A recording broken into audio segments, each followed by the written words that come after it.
ሰላም ሰላም ውድ የአዳይ አካዳሚ ቤተሰቦች እንኳን ወደ ሰላም በሰላም መጣችሁ። ዛሬ ደግሞ እጅግ አስፈላጊ ትምህርት ይዤላችሁ መጥቻለሁ። የእንግሊዝኛ ቃላቶችን እንዴት በቀላል መንገድ ማንበብ መጻፍ እንደምንችል የምናይበትን ትምህርት ወይም ቪዲዮ ይዤላችሁ መጥቻለሁ ማለት ነው። ስለዚህ ቪዲዮውን እስከ መጨረሻ ማየት እንዳትረሱ።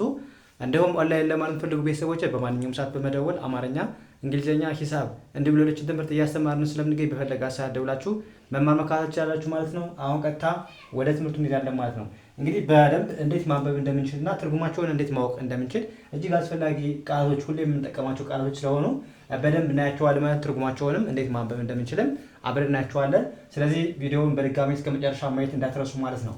የመጀመሪያው ማነች? ማነች? አይ ነች። አይ ማለት ምንድነው? እኔ ማለት ነው። እኔ ያ ይሄስ ምን ይላል? ዋይ ኦ ዩ በአንድ ላይ ምን ነው ብለን የምናነበው? ዩ ስንል ደግሞ ምን ማለታችን ነው?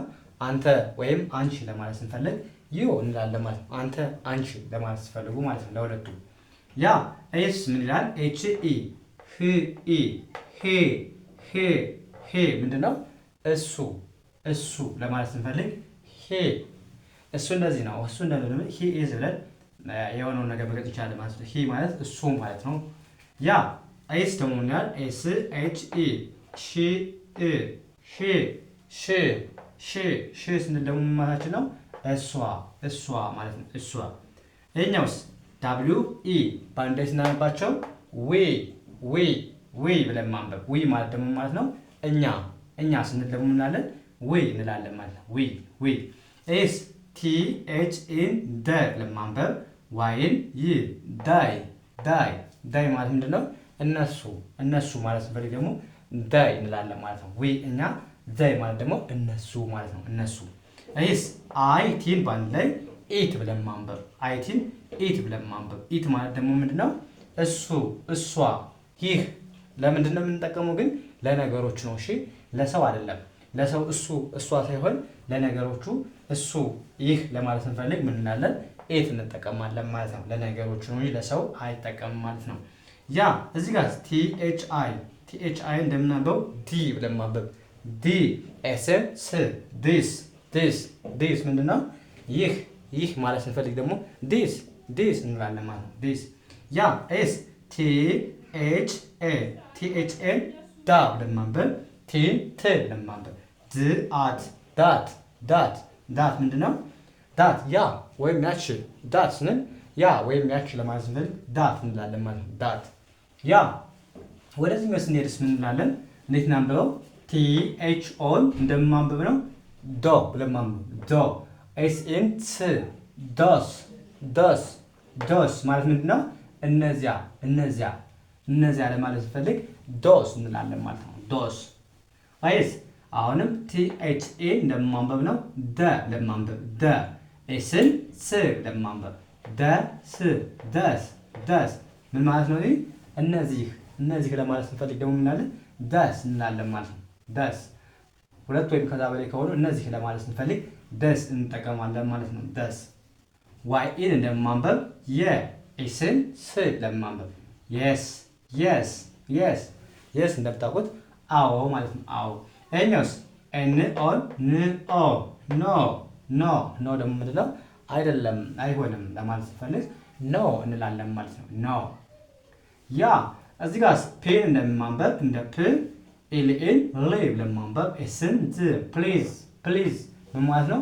እባክህ ወይም እባክሽ ስንል ፕሊዝ እንላለን ማለት ፕሊዝ። ያ እዚህ ጋር ኤስኦን ስኦ አር ዋይን በአንድ ላይ ሪ ብለን ማንበብ። እዚህ ጋር ሁለት አር አሉ። ድምጻቸው አንድ ብቻ ነው ማለት ነው። አንድ ብቻ ነው ማለት በአንድ ድምጽ ነው የሚነበቡት ማለት ነው። ስለዚህ ሶሪ ማለት ምንድነው? ይቅርታ ለማለት ስንፈልግ ሶሪ እንላለን። ወይም አዝናለሁ ለማለት እንጠቀመዋለን አልፎ አልፎ። ስለዚህ ሶሪ ይቅርታ እንደማለት ነው።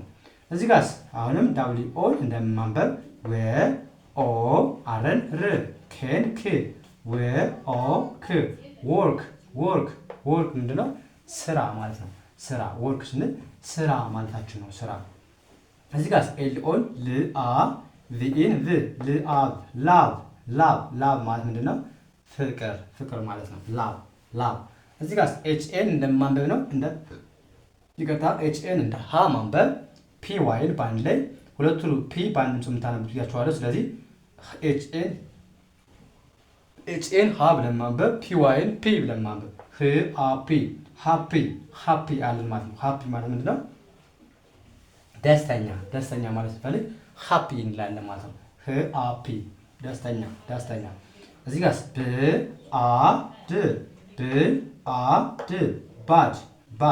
ባድ ማለት ደግሞ ምንድን ነው?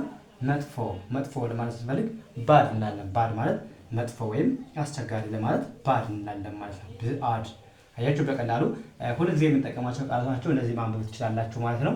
ስለዚህ በዚህ መልኩ ማንበብ መጻፍ ትችላላችሁ። እንዲሁም ትርጉማቸውን እንደዚህ ማወቅ ትችላላችሁ ማለት ነው። በጣም አጠራጠር ያሉና እጅግ አስፈላጊ ሁልጊዜም የምንጠቀማቸው አረፍተ ነገሮችንም ስንጠቀም እነዚህም በጣም ያስፈልጉናል ማለት ነው።